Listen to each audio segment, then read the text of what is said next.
Hello my guys, നിങ്ങളൊക്കെ വിചാരിച്ചിട്ടുണ്ടോ ഈ പെട്ടി കെട്ടുമ്പോൾ എനിക്കാണ് കെട്ടുന്നത് വിചാരിച്ചിട്ടുണ്ടാവില്ലേ? ഞാൻ നാട്ടിൽ പോകുന്നതൊക്കെ വിചാരിച്ചിട്ടുണ്ട്. സോറി ഇട്ട് മക്കളെ, ഞാനല്ല നാട്ടിൽ പോകേണ്ടത്, നമ്മൾ സ്വന്തം ശരിക്കും നാട്ടിൽ പോകേണ്ടത്.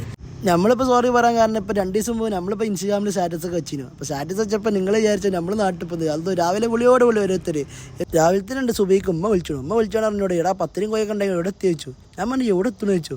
ഇജ്ജ് എത്തിയിട്ട് അപ്പം ചെല്ലാം വരുന്നുണ്ടെന്ന് പറഞ്ഞത് സ്റ്റാറ്റസ് ഒക്കെ കണ്ടത്. അപ്പോൾ ഞാൻ പറഞ്ഞു ഞാൻ എത്തിയിട്ടൊന്നുമില്ല അമ്മ പറഞ്ഞു.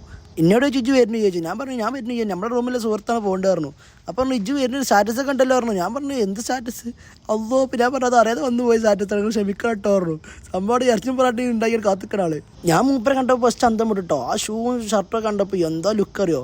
ലുക്കേ മാറിയണ ആള് പിന്നെ തൊപ്പിരോ പിന്നെ പറയും വേണ്ട മാസ് ലുക്കാണേ. മാസ് ലുക്ക് എന്ന് പറഞ്ഞാൽ മാസ് ലുക്ക് മാസ് ലുക്ക്. ഞാൻ മാസ് ലുക്ക് കാരണം എന്താ വെച്ചാൽ നമ്മളെ ബാഹുബലിയിൽ കട്ടപ്പൻ്റെ മരണ ആള് എന്താ തൊപ്പി കഴിഞ്ഞാൽ കട്ടപ്പന തന്നെ ഒറിജിനൽ കട്ടപ്പന ആള്. ഈ പോകേണ്ട കാരണത്തിൽ ഒരു ബാക്കിൽ കഥ ഉണ്ട്. സംഭവം എന്താ വെച്ചാൽ ഒന്നുമില്ല, മൂപ്പരക്ക് കുട്ടി ജനിച്ചേക്കണു.